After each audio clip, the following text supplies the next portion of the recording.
Oh, wow, hello, my goodness, hello, hi. Today, we talk about the continuing fallout from ICE murdering Renée Good, the ongoing violent rhetoric from the administration, and just, freaky citizens online, the administration ramping up threats towards Iran and Greenland, and Jerome Powell's looming indictment that's totally legit and for serious, real reasons.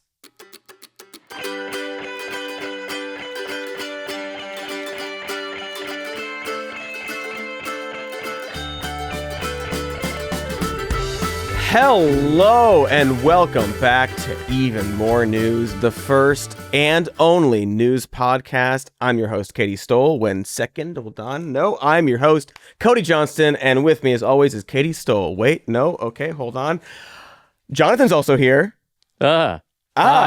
What's happening? Hi, I know. Hello, folks. Katie is not with us today. She had an emergency. It's good. It's fine. Everything's fine. It's good news.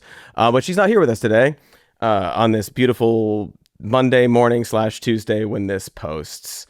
So you just got us guys today. I'm so sorry. Yeah, sorry. If I do something weird, there's fewer things to cut to. There's one less. It's just, oh gosh. Like if you have to adjust your hat or get up for any reason, I know I'm on camera and I'll just sit here. Like if I go over and like maybe need to take a sip of coffee, which I'm going to do right now. Oh, me too. And now that's television. I did it on camera. Okay. All right. Okay. So, hey, folks, welcome back to the news.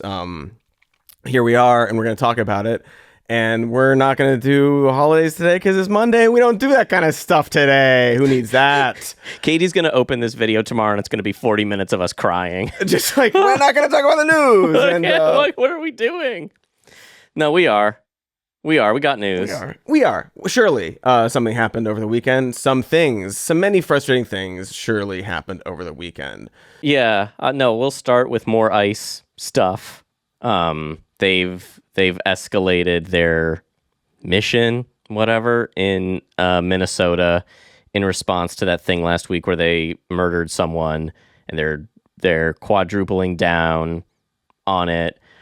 There was a shooting as well, an ICE shooting in Oregon, where they shot at a married couple, I believe, who was trying to get away in a car, and then they shot at the car and then wandered off, and the two people in Oregon had to go to the police and say, hey, we've been shot. So that happened. They are harassing people all over Minnesota, dragging people out of their jobs, really terrorizing neighborhoods, ostensibly to keep them safe, I guess, is their argument. Oh, and it is working? Yeah, well, they safely are terrified of being dragged out of their homes by the secret police because now they're going door to door. We talked about the door-to-door thing last week because J.D. Vance has been bringing that up a lot. Yeah, they keep bringing up the door-to-door thing, which is normal and good, and we like it. It's a pretty straightforward Fourth Amendment thing, unless I'm mistaken, right? That's search and seizure. You can't just knock on someone's door and ask them if they're a citizen, ask them for their papers. Their papers. Oh, you don't think we should go door to door asking people for papers? I mean, it seems obvious. It seems silly to kick off the podcast saying it's illegal in the United States to just knock on someone's door if you have no reason to believe that a criminal act has been committed. You have no warrant to just be like, papers, please. Papers, please. I don't even think they're saying please at this point. I would posit they're probably not even saying please. They're just holding up a sign like in Love Actually that says papers. Papers now. Papers now. To me, you are detained. Yeah. And we can, once that's made legal, we can call those Alito stops or whatever. Once they say that it's actually good that they're doing that. There's a lot of different kind of facets of this stuff this week and Fascists? ways. There's so many different fascists to this. And the ways that MAGA is trying to continue to justify the murder of Renée Good and also just everything. Everybody and anybody, they can't wait for more murder of citizens. They don't even know what you shouldn't do. Or should do. This is not a national news figure. This is just a Twitter weirdo named Brandon Straka.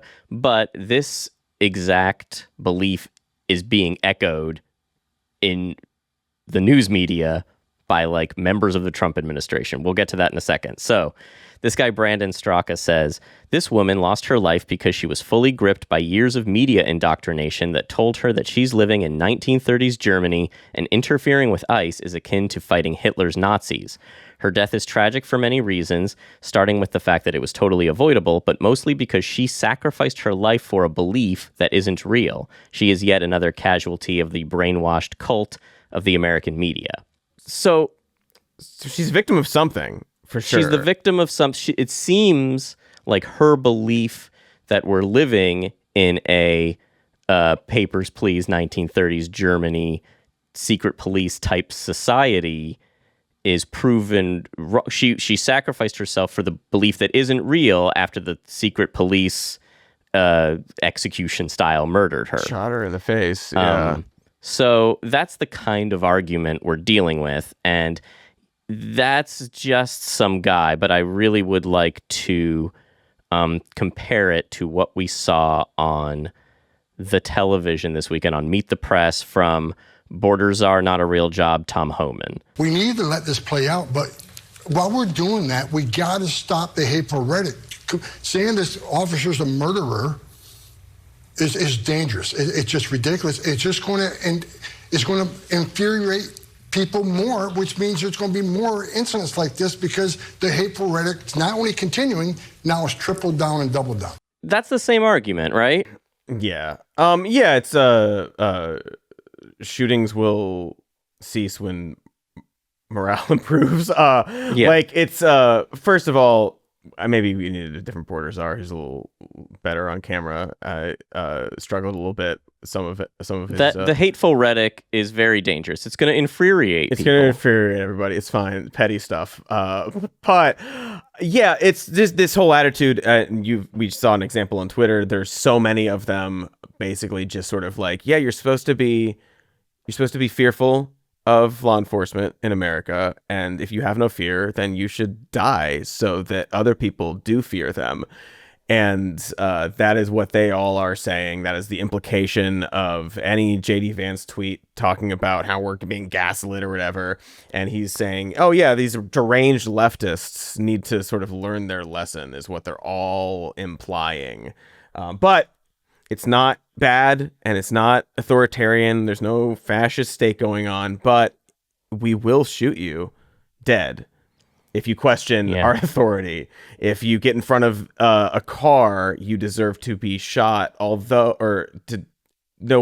Wait, what is it? We don't know. So there's this tweet, again, just like the slop of Twitter, which is just everything now. This account showing a video of these ICE agents in a car, and then protesters are in front of the car, stopping the car, and the caption is, "Are these people suicidal?" referring to the people in front of the car. But I thought you're actually it's okay if you're in front of the car, but if you're in the car and you run into the person that's in front of your car, then the person in front of your car can shoot the person driving the car because it's out of self-defense. They're hitting the people with the car. So that was a lawful law enforcement car blocking, though. Exactly. Completely or different. Is the situation actually, well, the state can do whatever they want. They have a monopoly on violence, obviously, and they're going to strike you down with all of their power and resentment that they have for... Again, you'll see all these tweets like, this is the face of all the condescending teachers I ever had growing up. Ugh. It's they are just mad at their mean mom. Yeah, they're trying to get back at the school marms in their heads. And meanwhile, 40 years ago, they elected a fucking school marm as their vice president. Like, that's all he does is this scoldy school marmery. So I don't know what they want. They want that, but a man doing it. So yeah, if I'm in a meeting and I'm talking, I expect JD Vance to just stare at me until I stop. And they'll be like, oh, okay, fine, whatever. We saw, and we're not going to play any of them because there's too many and they all show the same thing.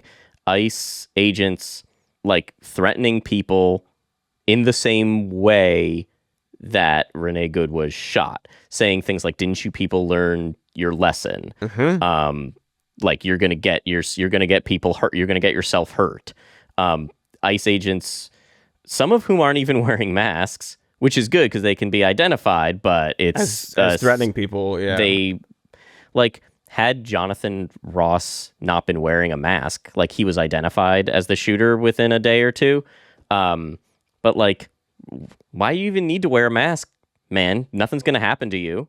Yeah, you're fine. Everyone knows what Kyle Rittenhouse looks like. He's just living his life. He's living his life, suggesting that he goes and shoots more people at these protests, incidentally, because that's what we do today. That's all we do now. And then joking about like food being poison or whatever, because now he's trying to find out what. He was doing some like Maha stuff guy? This weekend, just to be like, is this an angle for me? That'll no one do seems it. to actually like me. So you gotta find something, buddy. Yeah, what's the thing? That's what another thing we wanted to talk about is the confusion as to why Renée Good's wife Becca hasn't been all over TV explaining her side of the story. Oh, she must know she's culpable because she isn't out there sharing her side of the story. But not everyone's Erica Kirk. Not everyone Thankfully. is desperate to make themselves some sort of a culture war figurehead to come out on stage with sparks and everything. Some people, and look, mourning can take a lot of different. You're being very generous now. Yeah, it's grieving is a process for everybody. How to mourn, but some people kind of want to be by themselves and sit with that because of how devastating it is. Yeah, I think it's reasonable to not demand that the partner of this woman shot in the face by the state isn't going out there and defending herself or defending Renée or defending anything and making it about herself, because not everybody needs to create a brand off of a horrible tragedy. But, takes all kinds. Obviously, there's a certain way of thinking on the right with a lot of these things. And it should be obvious. Well, you're all saying that they deserved it. You're all saying that they asked for it and should have been shot and killed.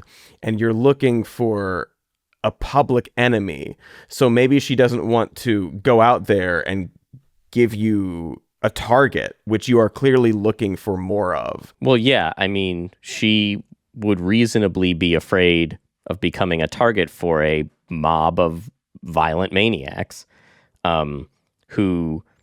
Some include ICE, some don't include ICE. Right. But like some are members of the state threatening you with violence, and some are randos on the internet threatening you with violence. But I would find it uncomfortable to be threatened with violence by anyone in any capacity. Reasonable. And that is what, it's what we are seeing everywhere all the time. But it's just this conflation, this merging of like online people who want engagement, and then also like true believers who are like Nazis.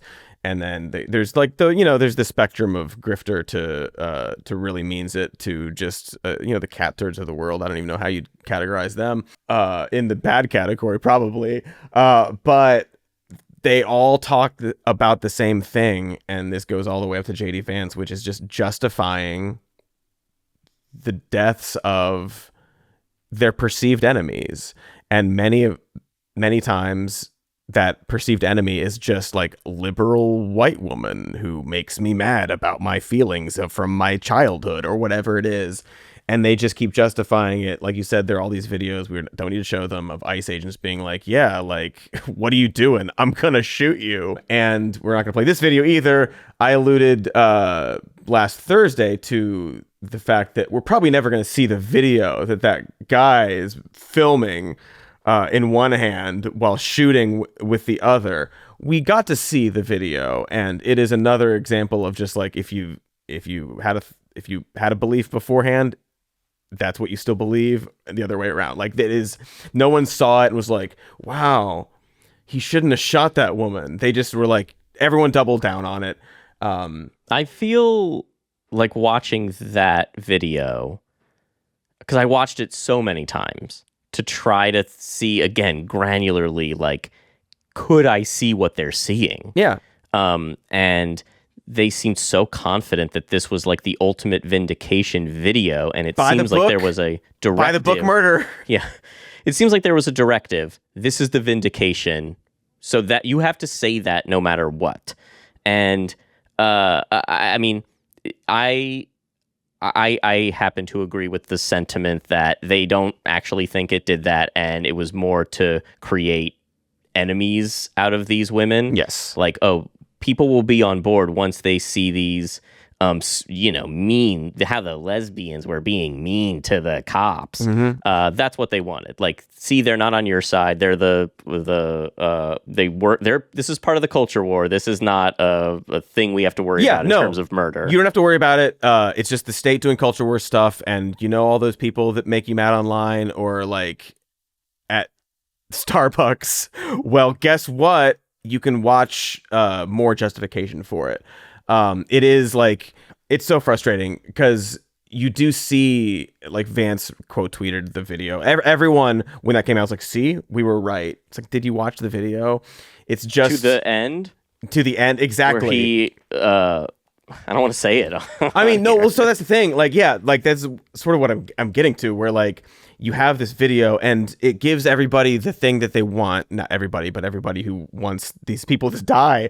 It gives them those moments of, wait a second. And it's first person perspective too. So when JD Vance quote tweets it like this and this shouldn't and this, all he's seeing is this liberal white woman who makes him think of all the people that make him mad. He's seeing them in the camera belittle an authority figure casually. Like they're mocking the person in the camera. And one thing fascists hate so much is being mocked. They hate the sound of laughter, especially from a woman. They cannot handle it. And it makes them so mad that they are glad that the woman got shot. And so when he watches it, he's just thinking like, well, that could be me. That's me. I'm being mocked, actually. And it's gratifying. There's another clip of him back when he co-hosted one of Charlie Kirk's podcasts. And he is talking about how when he was at Disneyland with his kids, like there were all these people yelling and being like, your dad sucks and all this sort of stuff. And it's just all of this resentment for the position that he has put himself in by aligning with his words, America's Hitler. And so when he's out at Disneyland, he's possibly America's Hitler. Sorry. Maybe America's Hitler or Nixon. We don't know. Useful idiot or whatever. He could have been a useful asshole like Nixon. Maybe he decided it's both. I don't know. One or the other for sure. And so when he's at Disneyland and his these people are shouting like, your dad sucks, whatever. All he's thinking is like, just try it. He wants the Secret Service to shoot them. He wants those people to suffer as well. And as you alluded to, then you watch the video to the end, and after he shoots the woman dead, he calls her a fucking bitch. That's who they are. That's why when we see all these other videos of Ice Age being like, what are you going to do? You shouldn't be acting like this because you're going to get shot. Do you see have you checked the news? All of these guys are itching for it. They all want an excuse, and they're warning you that they all want an excuse. When JD says, yeah, we're going to get people online to go to door. No, you're going to get people online who want to go door to door to start problems so that they can have an excuse to fulfill their fucked up little fantasies about going to door and shooting people. It's so clear from that video that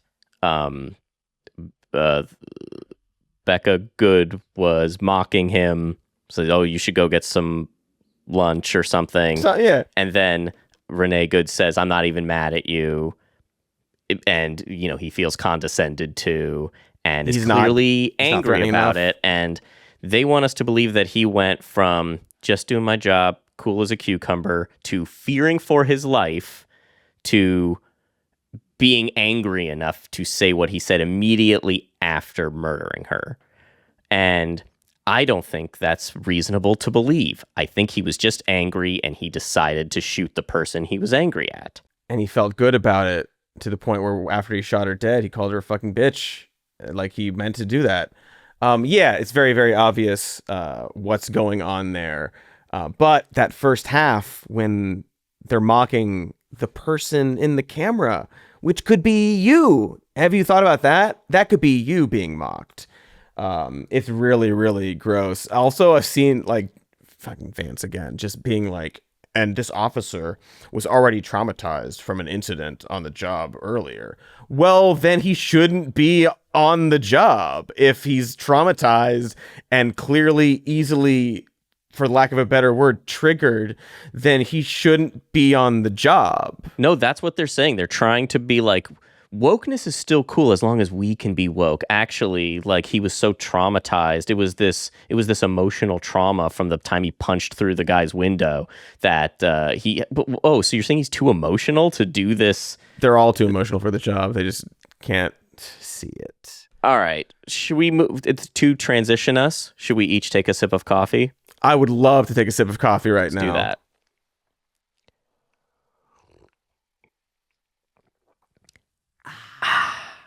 All right, let's talk about war. Oh, God. Let's talk about maybe going to... Can I have one more sip of coffee? So, listen, there's a chance we won't go to war with any of these people, but we could go to war with Iran. We could go to war with Greenland that doesn't have an army, or we might just bomb Mexico somewhat. Oh, and to qualify, I want to and clarify, and something else, I want to make clear that we might not go to war with any of these countries. Oh, right. I should have specified. It's not war. But we will be doing acts of war. Definitely, I would say. I think that if we don't go to war with these countries, it's because of their response, which would be like, well, I don't want to go to war with the United States because they know and we know, Trump knows, well, we're the United States. We can do whatever we want. We've been bombing boats of fishermen. We kidnapped a president. We are going to do acts of war across the globe. And who's going to stop us is the position. And he's been right so far. He has been right Nobody so far. has stopped him. He's been able to get in and get out with all of these things. And the approval, at least from his base, for doing those things shoots up as soon as he does them and they start justifying it. All that Kamala's going to send your sons to war and Trump won't. They never cared at all. It's so embarrassing for them. And they're pretending that it was always about, like, no, we like quick strikes. Those are good. Quick war is great. We just didn't want to get mired down for decades. So as long as that doesn't happen. It's so pathetic. It's like, yeah, obviously the forever part of forever war is one of the bad parts. It's not the only bad part of it.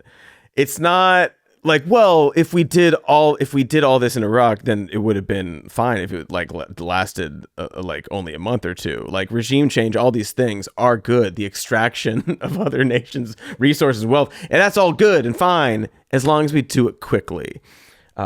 Which again, he's talked about before. Yeah, so the most recent ones are, he suggested we might take some sort of military action against Iran because Iran is killing peaceful protesters in the streets during their days of surging protest. Yes, Cody. Is he just jealous? This is something he's certainly wanted to do for years. He really wants to do that. Why would he want to stop? He has suggested regularly that they should be run over, beat the hell out of them. And, he thinks he does not see himself as the president of 340 million Americans. He sees himself as the president of like 120 million people generously.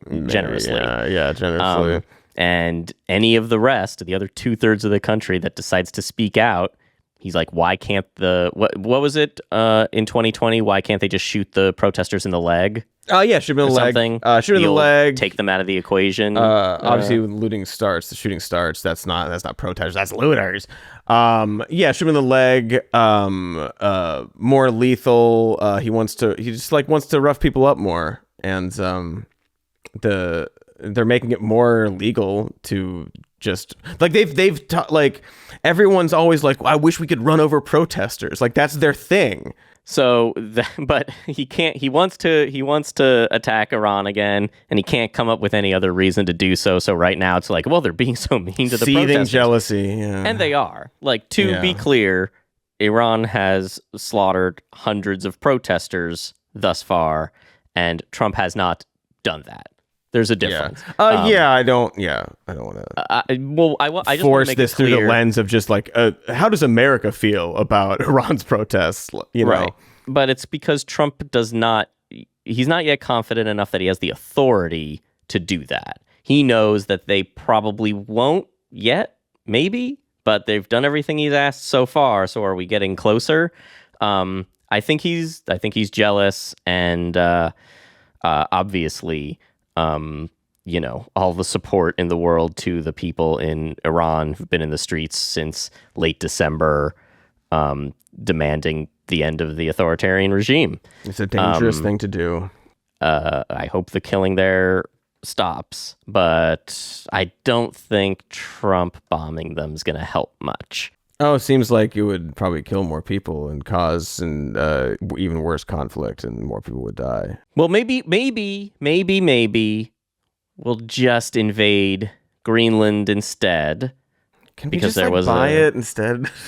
Yeah. Like, we have to compromise, just buy it. Yeah, I think he's going to make it seem so much like we're going to invade them that everyone will just be like, just buy it and we'll be okay with it. I think that is definitely in the cards. It really does seem like that they're just like leave us alone. Anyway, based on a Daily Mail story this weekend, which is Daily Mail, but also Daily Mail, because of the success they feel of the Maduro operation, he has asked the military to prepare an invasion plan for Greenland, which the Joint Chiefs of Staff have pushed back against because and the quote from the story is, "They have tried to distract Trump by talking about less controversial measures, such as intercepting Russian ghost ships, a clandestine network of hundreds of vessels operated by Moscow to evade Western sanctions, or launching a strike on Iran." So when war with Iran is the helpful distraction from invading Greenland, you're in deeper waters than we've ever been before. Oh, I thought you were going to say in good hands. Dang. Oh, no. We're not in good hands. It's all Trump. You're in good hands. Oh, gosh. Speaking of the Daily Mail, just a side note to button up a previous conversation, the Daily Mail also had a piece recently about ICE recruits and how truly incompetent they all are. Yes. And how many of them, unfortunately, can't read or write. And a lot of them have tattoos associated with gangs and Nazis. And they're all just ready to shoot folks. Who else would show up? Who else would show up? I know it's tough out there. I know the economy's rough, but there's only one kind of person showing up to get that $30,000 signing bonus with ICE. We already have troops. We can already have troops in Greenland, by the way. Like, it's unclear. Oh yeah, no, we can. Yeah, like there's we can have troops. We can have our military basically anywhere.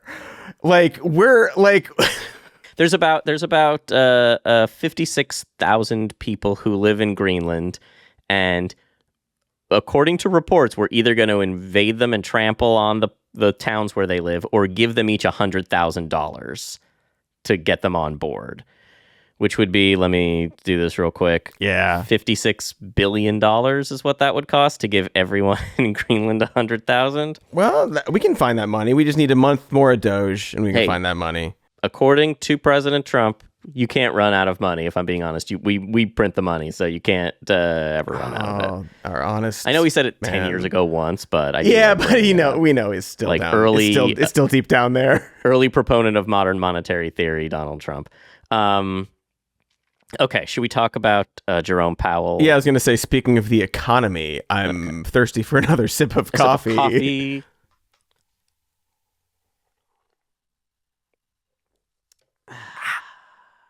Oh, that helped. It did. That was great. It always does. All right, news. Are we good? Is the economy going well? Is the president handling it well? Is he handling it normally? Is there a normal story? Normal story. We're gonna end with a normal story. Yes. Yes. Yeah.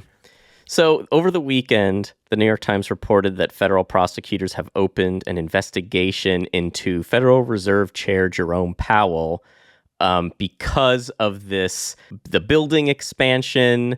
And they're arguing they're going to investigate if he lied to Congress about the scope of the renovation of the central bank's Washington headquarters. And it's costing so much more than we thought. And you, Jerome Powell, were intimately involved in it, and we're going to get you on this.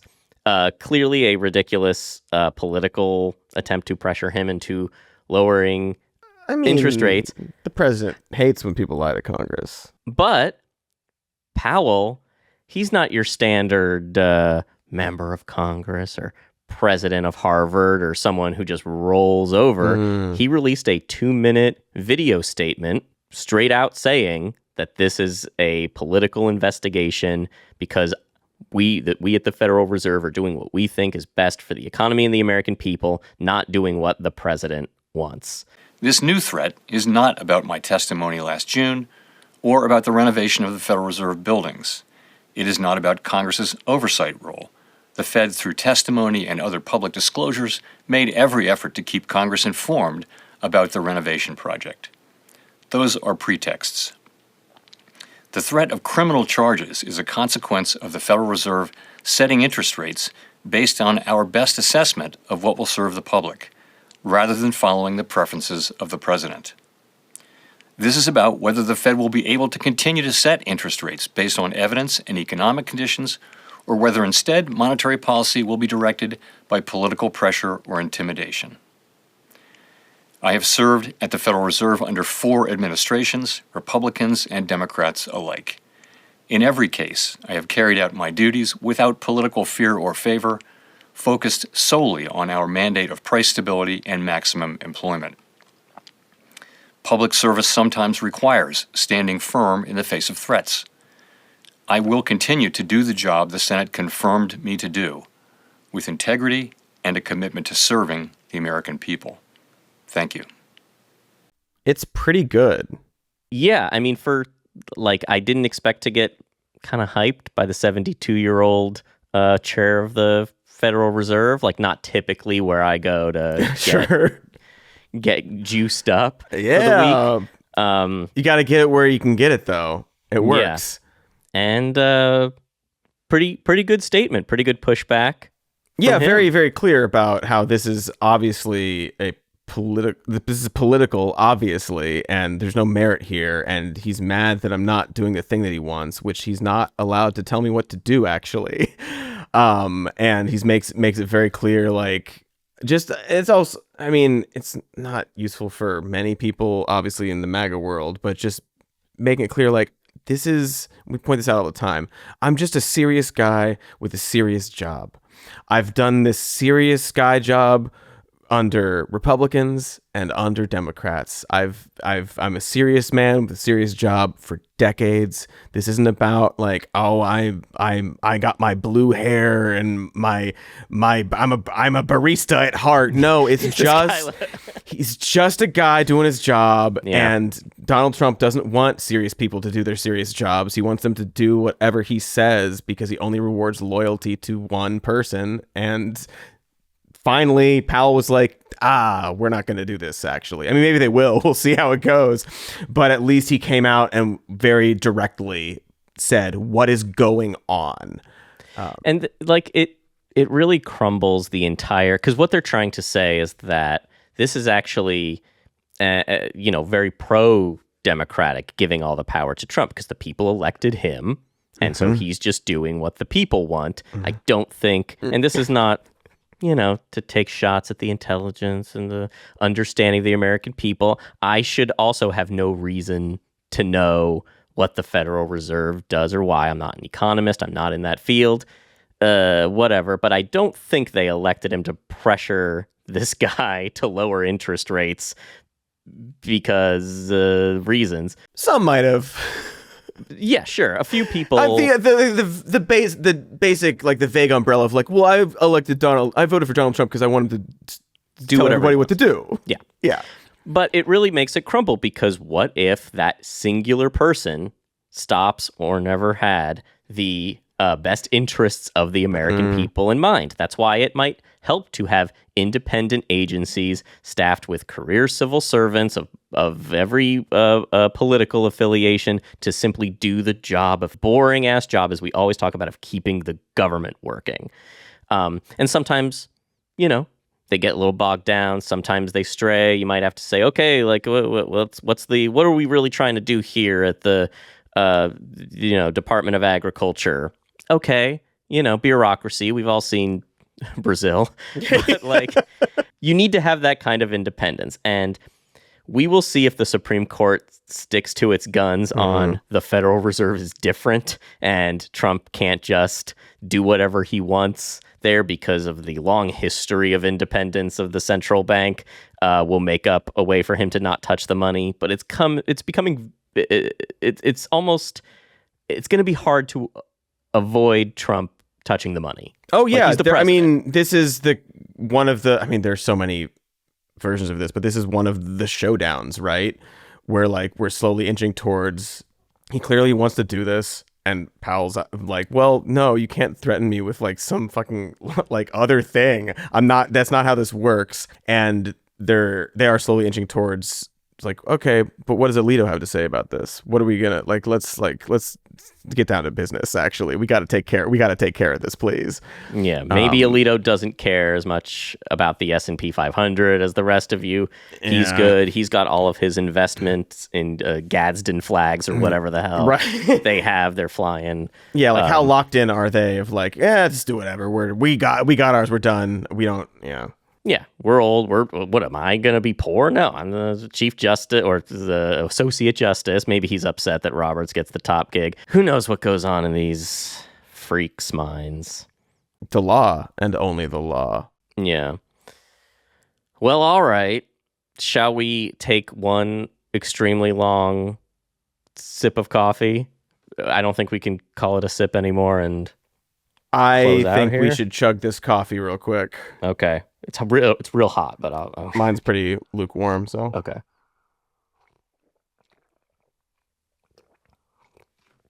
It's too hot. It's too hot for me to... I have a mug heater here, so... I understand. Mine was too... I said lukewarm. It was cold. No. It's okay. The episode's over. Yep. Thanks, everybody, so much for joining us today. Our love and support to Katie Stoll, who was not with us. She will be back, we think and assume, and we're just going to say she'll be back on Thursday/Friday. You gotta come back. What do we do? You gotta come back, please. But before we leave, I just want to say, once again, thank you so much. Like and subscribe. And check out our Patreon. And with us, as always, is the phrase that we say at the end, which is that we love you very much. Much? Oh, thank goodness. Okay. I was like, oh my God. At least we got that. Okay. Done. Bye.